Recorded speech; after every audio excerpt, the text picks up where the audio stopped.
over 150 years, the Kentucky Derby has stood as the most enduring tradition in American sports.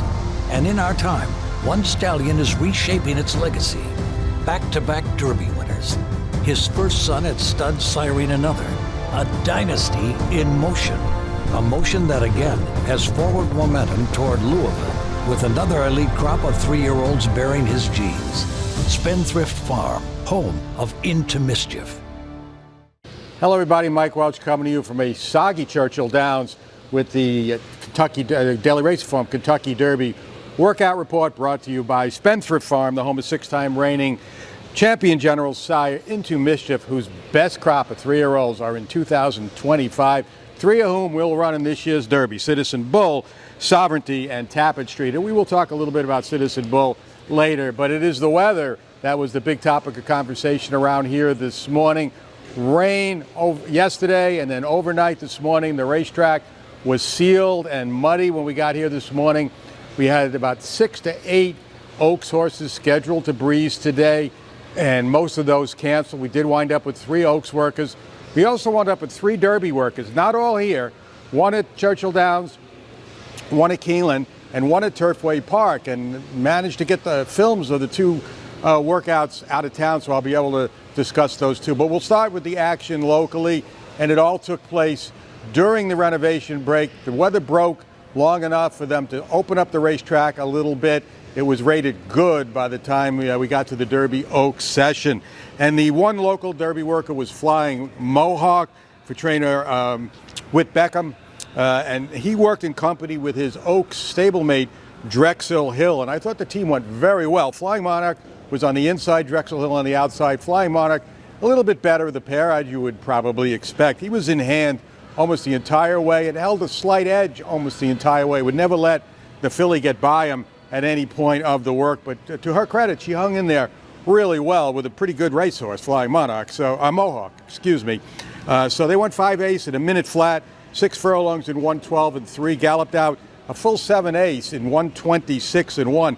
So I thought it was a good effort on both their parts. Also, just before that, Drexel Hill's Oaks-bound stablemate also worked, and I'm talking about Simply Joking. Now, you remember the 2 of them went in company last week, and I thought Simply Joking was sensational.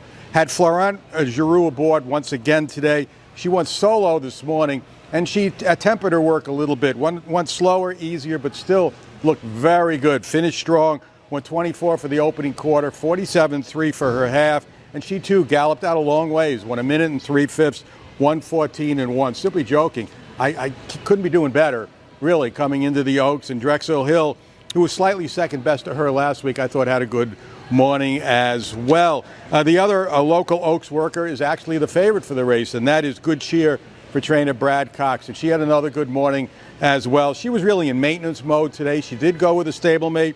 She broke 1 length behind. Saucier was her name, and she went from the 4.5 furlong pole, finished up a 1/16 of a mile past the wire. We see Brad does those works a lot, but we've seen several of those already this week. 48.2 for the half, 1 minute and 1/5 for 5 furlongs, and galloped out in 13.3. So really, I thought everybody that worked here this morning looked pretty good. They got over that wet racetrack well. The track was still, kind of packed down and hard from the rain. It was on the fast side, but thought a good morning for everybody here.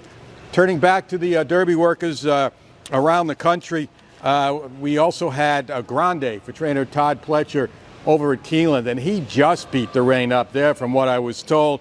Went 5 furlongs in company with a stablemate Valentinian. Had Johnny V aboard, was on the outside, tracking his mate the entire way. Tried to time it off the tape. The official time was not out yet when we taped this video, but I had 36 and 1 minute and 1/5 for 5 furlongs. And then Johnny kind of nudged Grande along. He too galloped out into the turn and around the bend. I don't think didn't look quite as strong to me as a couple of the ones we saw here this morning, but still a good work for a horse that's come a long ways in a short period of time. One of the most inexperienced horses going into this year's Derby, but certainly a very talented one, and that's Grande.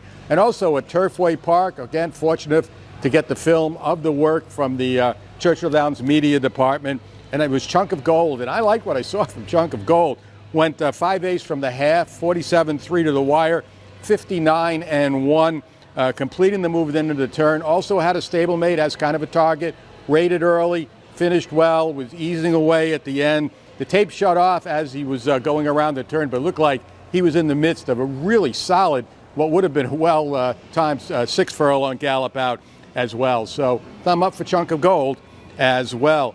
As for the gallopers here on the Derby side, I don't know what you think of Citizen's Bull chances. I saw his work on tape the other day. He had his last work at Santa Anita as opposed to Rodriguez for Bob Baffert, who will work here either tomorrow or Sunday. But I thought he looked terrific this morning. He didn't do much. He just jogged, but he looked full of himself, like he really wanted to do a lot more. And I'm sure trainer Bob Baffert, who was on the grounds today, will allow him to do that tomorrow. The Japanese horses, Luxor Cafe, never came to the track. He went to the chute, never got to the track yesterday. Today, he did a little bit more on the main track, but not a lot. We haven't seen a real lot from either of the Japanese horses, either Luxor Cafe or Admired Daytona as of yet. I'm guessing both will get to stretch their legs a little bit more as we get closer to Derby Day, maybe over the weekend, maybe sometime early next week. A couple other horses that caught my eye this morning. Publisher, I saw him coming out of the paddock. I guess he's schooled today along with his stablemate Tistastic. And then when he came around galloping, I like what I saw from him. I've liked what I've seen from him right from the start. He's got those blinkers on now. He seems much improved. I think he's a big sleeper on Derby Day. American Promise, I didn't get to see a lot of him with so much else going on the racetrack, all the works trying to time. But what I did see of him going down the backstretch galloping, he's had some good mornings here. I like what I've seen from him as well. Going to be a big long shot. Sovereignty, mentioned yesterday, got a little warm in the coat the last 2 days. Not as much this morning, maybe a little bit, but I like the way he galloped today. Yesterday he was a little bit anxious at first before settling in. Today he looked a lot more settled and relaxed all the way around, so I thought he had a good morning. In journalism, what more are we going to say? Can't say it too many times. He just looks terrific and continues to look the part of the Derby favorite. So that's a kind of a synopsis of what happened here and around the country today, Derby and Oaks White. A couple of horses that did work for the Oaks out of town. I might mention Quiet Side worked a half and 48 and change at Keeneland today, and 5G yesterday down at Palm Beach Downs went 49 and change for trainer George Weaver. She's going to be a big pace factor in the Oaks. Now tomorrow, a slew of Derby horses are tentatively scheduled to work, but there's still rain in the area, rain in the forecast throughout the day today, so it just remains to be seen what kind of racetrack we're going to have and how it's going to affect everybody's plans tomorrow. So keep it here, find out. I don't know what's going to happen. I don't think even the trainers know what's going to happen tomorrow, so we're just going to have to wait and see with the weather, and we are going to play wait and see right straight through here at DRF.com with the best coverage anywhere of Kentucky Derby 2025.